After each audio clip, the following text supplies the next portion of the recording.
Welcome to the Boss Podcast, the best of social selling. Your host, Mark McInnes, Australia's #1 social seller, author of Tactical Pipeline Growth and B2B Sales Trainer, brings you expert opinion, tactics, and discussion to help you get more out of your time on social. This podcast keeps getting better and better. This episode, I caught up with Cynthia Barnes. Cynthia is a class act, as you will hear. Cynthia shared with great patience all of her LinkedIn strategies and explained the why and the how of each individual step. So simple, even I could follow this process and be successful. What I'm starting to see is a pattern forming. Everyone who's very good on social has a clear strategy that they choose to follow. Everyone's is a little bit different, but they have a strategy and they execute it at about 75 to 80% of effectiveness. And I think this is the key. This podcast is really starting to take shape. Our download numbers are rising every week, and I have some fantastic people lined up to chat with in the coming weeks, as well as some really interesting ideas for our Masterclass series. To all of those who are sending messages in, thank you for your input. Please keep them coming. We really appreciate the acknowledgement. If you'd like to get in contact, don't hesitate. Please do simply reach out to me either on LinkedIn or directly via my website, which is markmc.co. But for now, let's hear Cynthia talk about her LinkedIn strategy. I'm sure you'll enjoy the clarity she brings to her process as much as I did. Thanks for listening. Welcome to the Boss Podcast, the podcast that helps you become better at using social for sales and lead generation. Today, we have another in what we call our expert series. And this is where we bring in an expert to tell us about a particular aspect of the social space or to share all this very best social strategies. So, of course, for us to be able to do that, we need an expert. So today we're lucky to be joined by Cynthia Barnes. Hello, Cynthia. Hey, I'm so excited to be here. Thank you for having me. Very great to have you. So by way of introduction, Cynthia is one of LinkedIn's top sales influencers, and impressively, Cynthia is responsible for building, coaching, and training sales professionals to help them break through to the very top 1% of sales performers. But all these sales performers have one thing in common. They're all women. Cynthia is a champion for women in sales and the CEO and founder of the National Association of Women Sales Professionals and the Barnes Sales Institute. Cynthia, thanks for joining us. It's quite an honor to have you on. Thank you. It's great to be here. How did I go with the introduction? Did I leave anything out? No, you covered me well. Thank you. I'll slip you that 50 later.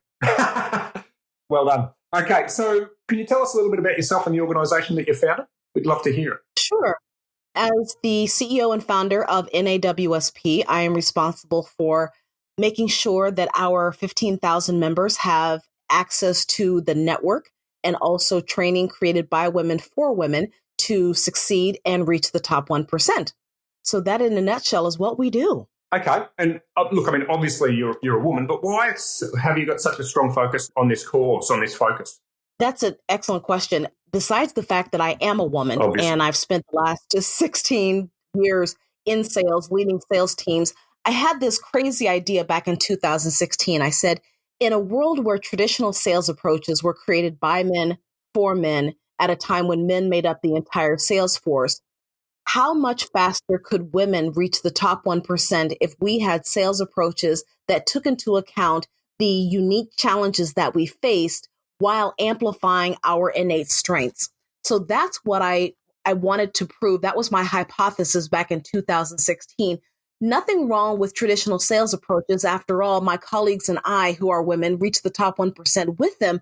Again, my hypothesis was how much faster could we get to the top 1% if we had sales approaches that were designed for us.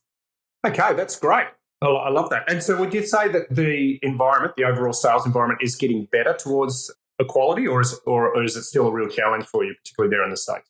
It is a challenge. I think anytime you bring awareness to a problem, that's half the battle. And bringing awareness to the challenges that women in sales face not only elevates the women, it also makes our advocates, male and female, aware of the problems that we face, and they become stronger allies. So I think while we still have a long way to go, we're on the right track. Okay, that's good to hear. I did a little bit of research looking through some of the things that you've been talking about recently, and you talk a little bit about performance bias, and I haven't heard that before. Can you explain a little bit about that? Sure, I'll give you an example. Let's say that Tom, who is a sales manager, has individual contributors, both male and female. Mm-hmm. And Tom decides that one day he is going to hold a happy hour. And for some reason, the women on his team, not all of them can make it because they have responsibilities at home or what have you. So when Tom takes his male individual contributors out to the happy hour, there's a bonding that occurs that doesn't occur because the women are not with him.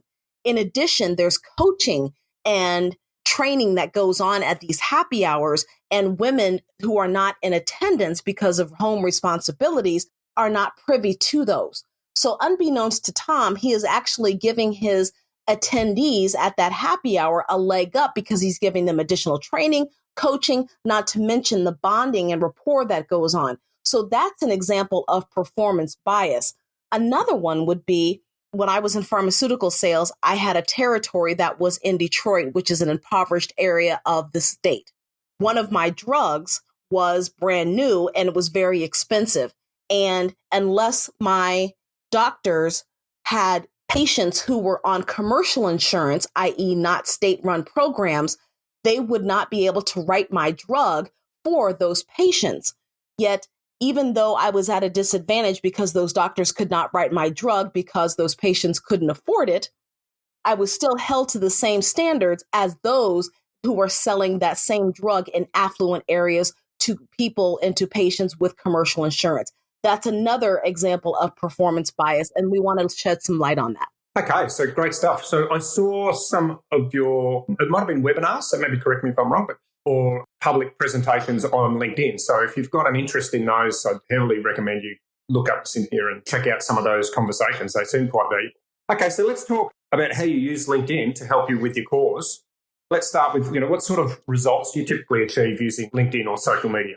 Well, in the beginning of NAWSP, we did not have a lot of money. We were a startup, if you will. And not having a lot of money or VC backing, we had to bootstrap everything. And that being said, there was no money for advertising. So I said, how is it that we can use social media to amplify our presence, create awareness, and then move potential sponsors and members through the sales cycle? So we developed a system to do that. And as a result, in 3 years, we had over 14,000 members, and we have some of the biggest sponsors that you can imagine. This is just all through social media? Yes. Any other outbound or any other advertising at all? Nope. We use LinkedIn and we don't use Facebook, Instagram. We have a presence on those. However, for lead generation and social selling, it's all through LinkedIn. Okay, very interesting. Yeah, so I'm pretty much all in on LinkedIn, by the way, myself. So you've got about 20,236 followers as of yesterday when I had a look. Connections on LinkedIn. How do you leverage those people to get the result that you need? What's your activity that you conduct? The first thing was I had to clearly define with granularity and specificity the psychographics and demographics of our target audience. Mm-hmm. Using Sales Navigator, we're able to drill down and say who is most likely going to be responsive or receptive to our messaging. Because in marketing, there's a formula, M times M equals R, where the first M is your message, what you say to people to get them to stop the scroll. The second M is your media. Where do you put that defined message? And then your R is your result. And if you go back to 9th grade algebra, anything in an algebraic equation set to 0 means the whole thing is 0. Okay.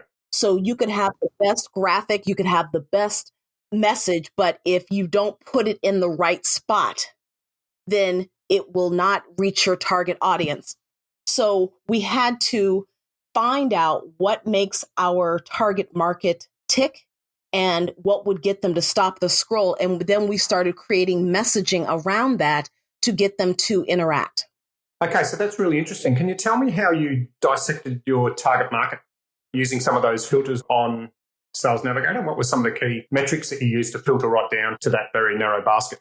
LinkedIn does not allow you to segment by psychographics, unfortunately, only demographics, but we went through title, we went through second degree connection, we went through the cities where we have our chapters, and we also went through companies that have the largest number of people, because remember, there are only 30% of women, or 30% of sales professionals are women. So if we're going after a company that only has 200 people, then chances are very unlikely that they would have a large contingent of women in sales. Yeah, that's interesting. I hadn't thought about that, but you're absolutely right. So you've got to divide that number by 30% to look at your target market. Clever. Correct. It's a shame they won't let us use demographic information on LinkedIn. That would be handy. Yeah, it's probably to protect the integrity of the system, but there are workarounds. Are there? Would you like to share? Well, it's a time-consuming process. However, when we're going through and looking at women, like if we run a list, we've got to manually go through account executives and select who we want to connect with on LinkedIn. And you can't separate by gender. So it's a manual process. Okay. So you build out a list as best you can using those automation filters, then go in manually and select your key targets. Yes, because nothing is an exact science. So even though you run that list in Sales Navigator, you still have to filter to make sure that you are connecting with the right people. Yeah, no, that's exactly right. And I see a lot of people use automation to try and sidestep some of these steps, if that's the right term, to step around some of it. I never see it work well.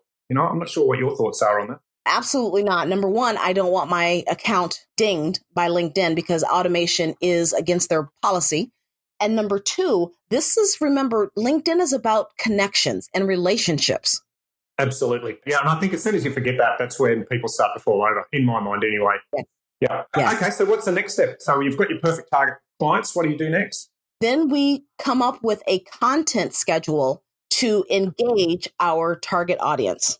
So that content schedule is a daily schedule, and we create content that moves the needle. So when you're creating content for your target market, you have to say, what is the overarching goal that I want my target market to be able to do, to be able to be? Yep. And everything that you post has to help them move that needle toward that overarching goal. Okay, I understand. So have you done some research around the different sorts of media that works best for you? Yes, we've tried video. Mm-hmm. We've tried long form posts where you use all 1,300 characters. We've tried links in the post. We've tried links in the first comment. We've done a plethora of things. And what seems to work best for us is long form content. Videos are okay, but long form content that tells a story that is highly engaging and personable, but not personal. Okay, so, and that's where you post what we call natively directly into LinkedIn, isn't it? So you're not creating like we used to call them a blog post, like a piece of written content and then tagging back to that. You're putting all the text inside the LinkedIn platform. Yep. And then do you put pictures and videos and things at the bottom of that, or is it just a text-only post that you find works best? The text-only post gets the highest engagement. Okay. Yes. Yep. So that's pretty consistent with what I've spoken to everybody else. So that makes sense. So what typically happens then with the interaction that you get from the people that interact with that content? The interaction, that's a really good question. The interaction comes from those who I'm trying to target. So before you can expect people to interact with you, you have to interact with them. So according to the algorithm, only 20% of your followers will see your content at any given time. The way you work around that is you go and find your target market and you engage on their posts. So you tell the algorithm, hey, you two must want to see each other's content. So therefore, I am going to, now that Cynthia has interacted with Dawn's content, I'm going to make sure that Dawn sees more of Cynthia's content when she posts it. Okay, I love that. Can I just get some clarification there? Is that before you're connected or after? So if you see me on the platform and you think that I'm a perfect target for you, do you go and interact with me before you've connected or after? Before. Interesting. Okay, great stuff. I don't think many people are doing that. I think most people are reaching out for a connection in the first instance. Nope. For sponsors or for those those high value targets, I'm actually connecting with, or not connecting with them, but I'm actually commenting on theirs. And Gary Vaynerchuk had a formula that if you do that 90 times a day, then you will see your followers increase and your engagement increase. Okay, not with the same person 90 times. No, please don't do that. Please don't do that. That's a great strategy, but I think most people think that they need to be connected before they can interact successfully. No. Yeah. Not at all. Help my listeners, because I think what you're describing, it doesn't really matter what you're selling or what you're trying to promote, and you're trying to promote a fantastic cause. But if I'm trying to sell a product or a service, the conversation I want to start is very similar, I feel. So what sort of things would you be doing to interact with those people who you're not connected with, and I guess in some way don't know you yet, in inverted commas? Sure. The first thing I would do is find something interesting to say about what they posted last. And I would want to make sure that of all the comments, my comment is the most relative and the most popular, if you will, because I want my post to be at the top of all of the other posts. So that means it has to be highly engaging, has to be all about them, it has to be edifying, and it also has to be 6 words or more. So that's what I'm going to do with my target audience so that they start to see my post, but also so that other people can see what I've posted and I become that subject matter expert or that thought leader, which leads people to go back to my profile and follow me. Yeah. Look, you are just killing this. I love the specificity that you're providing here, Cynthia. It's really clear why you're so good at what it is that you do. This is great. Thank you. You said it has to be 6 words or more. Why does it need to be 6 words or more, do you think? Number 1, that's what the algorithm likes. And number 2, how can you be thoughtful, engaging, inspiring, and a subject matter expert if you put in something as cavalier as great post, Don? Yeah, well, but I think that's what most people put. And I've done that a few times myself when I've been in a rush, guilty as charged at times. So I didn't know that about the algorithm. So you've taught me something there, Cynthia. Thank you very much. That's great that it has to be 6 words. Now, I'm prone to using the odd emoji, and some people don't like that. But do they count as a word? What word do they make any difference? I think the content of your post is more important than the emoji. So you can have the emoji on the end, no problem. However, you're looking for inspiring, engaging content. Okay, got it. So what happens next? You're interacting with people on LinkedIn. They then connect with you, I assume. Is that right? They can only follow me because I have my system set up on my profile on LinkedIn to follow only. Okay, I've heard a little bit about that. Would you mind telling people why you do that? Sure. There are a lot of people that want to sell you something, and not everyone does it well. And what I realized was the more members that we get, the more people want to sell me something, whether it's software or whatever. And I make them work for it, if you will. So you have to have access to my email address in order to connect with me. Right. Okay. That's interesting. So you put that up as a way to block unwanted outreach. Filter, yes. Filter. I like that better. That's a better word than blocking. I thought it was interesting when you and I were trying to connect to have this conversation that we could communicate really easily on LinkedIn, yet our emails were going everywhere. I thought that was hilarious. You're trying to email me, I'm trying to email you. They're going to our spam folder. We had to keep going back to LinkedIn to swap a message. So did you get my email? And I thought, well, right. I thought that was pretty funny, particularly when we're trying to talk about social selling and using LinkedIn more effectively. As a little side note there. So, okay, so what other strategies have you got to help people? Create great content. And you have to create an avatar, a minimum of 1, which is your ideal customer persona. And when you have your ideal customer persona, then you take and create a list of 30 questions that they would ask you about what you do. Then you take that list of 30 and you answer those in your LinkedIn posts. That list of 30 is also good for your blog post, for your videos. You have to create content that makes your target market say, I want to learn more. She is the expert and I want to follow her. Yeah, I think many people miss this step. They just think, I've got to post something.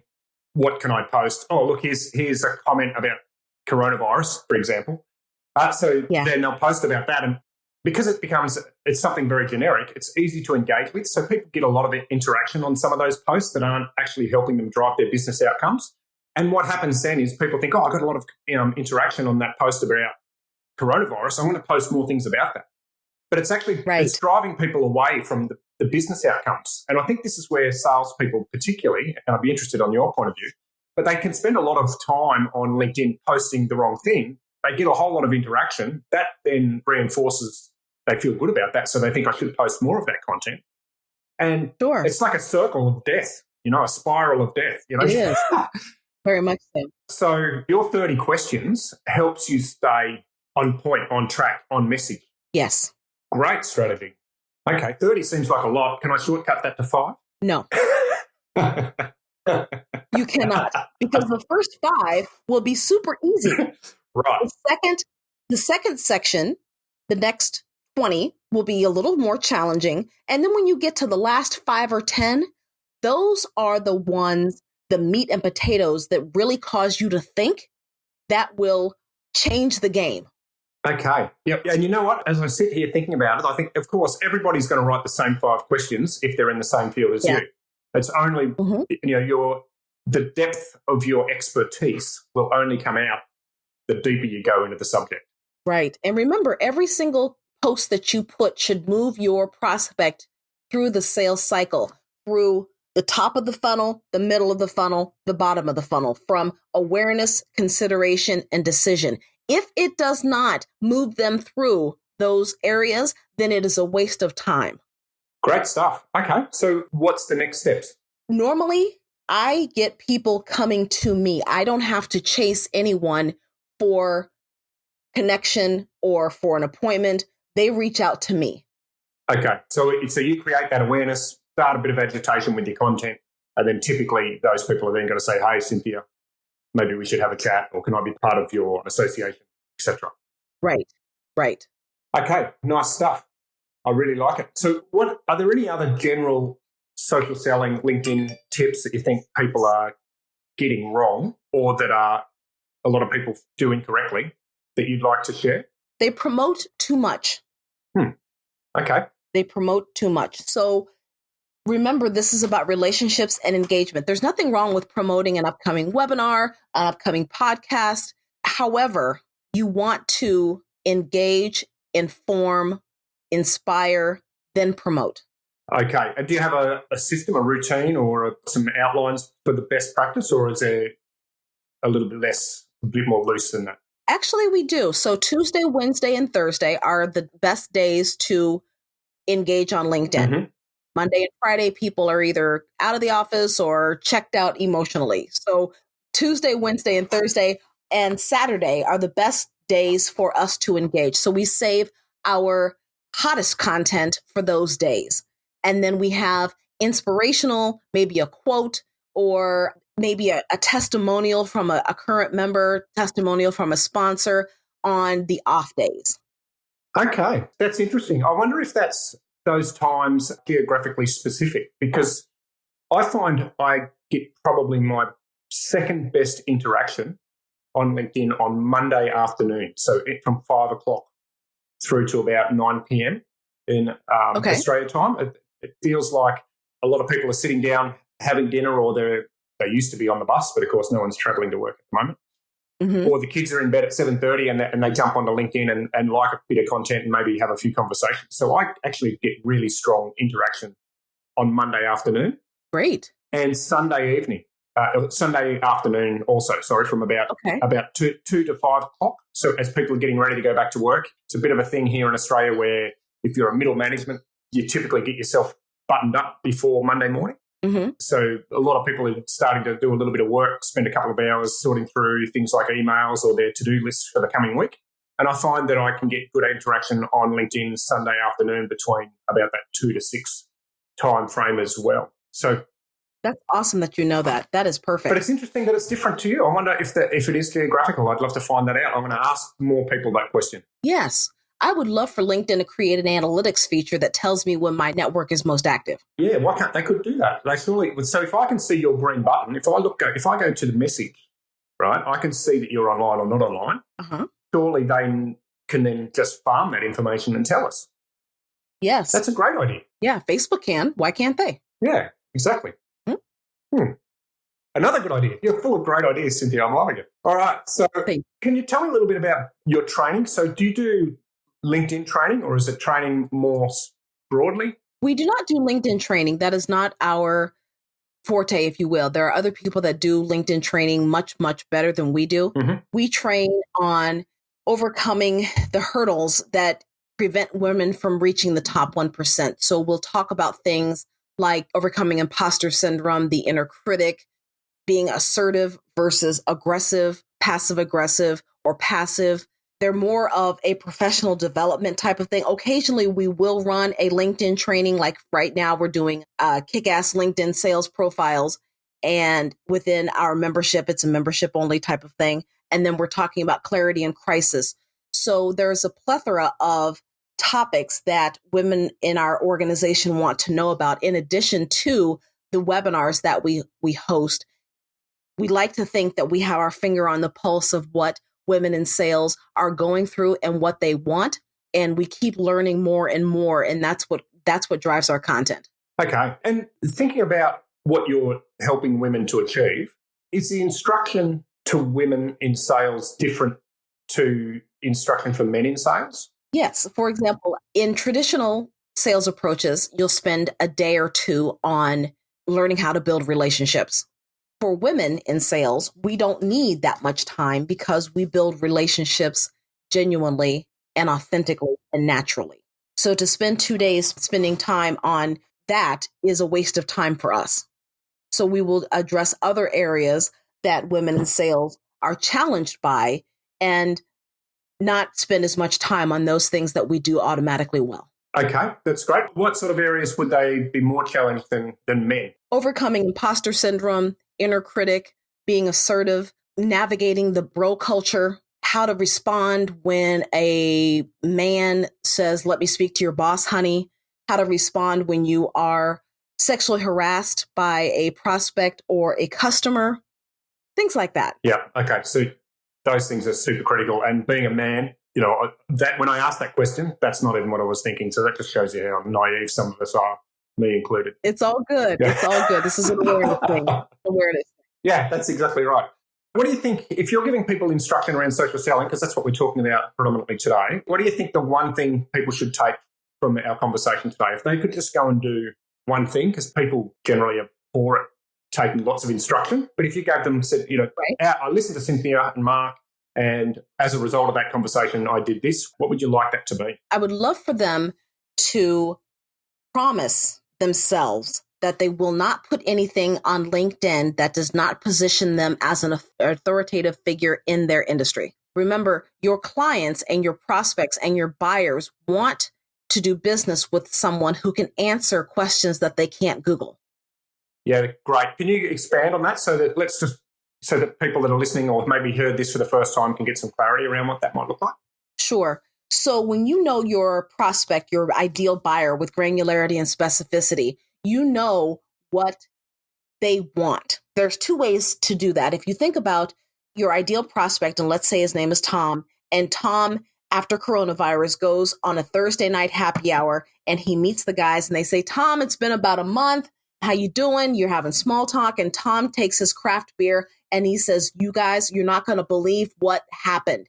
I finally been able to accomplish this at work." Whatever this is that gets him excited enough to put down his craft beer that's related to what you do, that is what you need to focus on helping him with. Another way of looking at that is to take Tom's KPIs, his key performance indicators, and find out what is he measured on in his annual review that you can help him with. If you can help him become a rock star on those KPIs, you will never go hungry. Yeah, I like the way you've described that there, because so many times we hear people talking about executive priorities, or pain points, but it seems like it's much easier to figure out what people's KPIs are. Yes. Because, if you think about somebody and their role, it's very easy to go, okay, well, their KPIs are likely to be this. So if I focus on helping somebody achieve their KPIs, they're going to be interested in what I've got to say. Absolutely. I love that. So how can we look like we've got more authority on LinkedIn? Have you got any tips for people on that? I realise these questions are just, I'm firing them at you without any warning. It's okay. Yeah. So first of all, you have to have a profile that says, this is who I am, who I serve, and the results that I get. Your LinkedIn profile should be your main marketing message. So when LinkedIn was purchased by Microsoft, they wanted to make sure that people spend as much time on LinkedIn as people do on Facebook. One way they do that is to open the profiles up so that the 3 largest search engines can crawl them. So if your profile is SEO optimized, then the Bing, Yahoo, and Googles of the world will crawl your LinkedIn profile. And more likely than not, when someone Googles someone who does what you do, if your profile is SEO optimized, you will pop on the first page of Google before your company website if your profile is optimized. Okay, so can you give us a 30 seconds outline on how we create a SEO optimized profile? Sure. So you can use something like Google AdWords Keyword Planner. You can use Uber Suggest by Neil Patel. You can go and find out what keywords your ideal target market is using to put into Google to find someone who does what you do. Then you use those keywords in your profile, in your headline, in your summary, and in your experience section. Great advice. And so then when somebody's Googling those keywords or searching for them on LinkedIn, you're going to come up earlier on in the search functionality. Yes, in addition to your content that you're putting daily on LinkedIn. So does the content have to have the same keywords? You're getting what I'm putting down, yes. Okay, love it. Okay, so Cynthia, you've given us so many great things for us to go and do today. It's absolutely fantastic. I'm really enjoying it. Is there anything that you'd like to share with the team before we wrap up? LinkedIn is your best way to reach B2B buyers and B2B2C. Okay, look. If you are trying to position yourself as a thought leader or a subject matter expert, there is no better platform than LinkedIn to do it.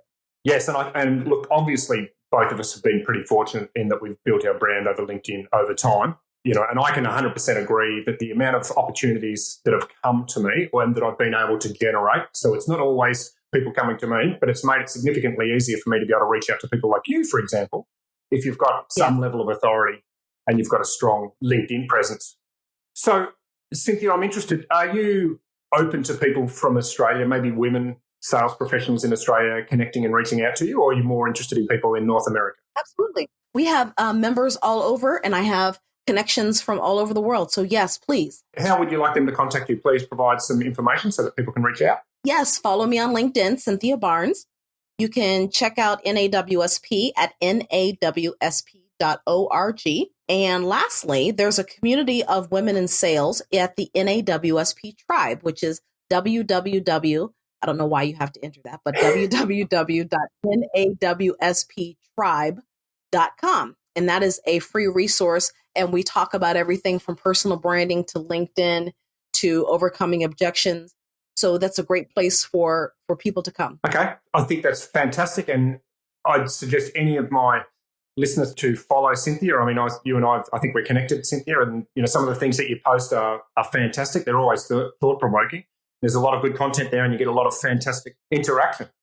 In wrapping up, so for those of you that are listening on the podcast that are in sales and you're located in APAC, feel free to connect with me, but make sure you send me a personalised connection request saying that you heard us on the pod. And if you thought that there was some value in this podcast, please share it with your friends and tell your friends to check us out. We release a new podcast every Monday morning, and that's the best of social selling. Cynthia, thanks very much for coming through and sharing all of those fantastic strategies. I really appreciate it. Thank you for having me. It's been thoroughly a pleasure. No problem. And for our listeners, we'll catch you all next week. Thank you very much. Bye-bye.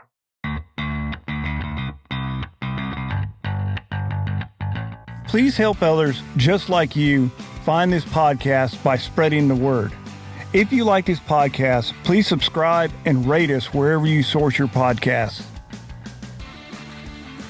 Thank you for listening to the Boss Podcast. Join us next time for even more tactics, discussion, and ideas to help you improve your social outreach.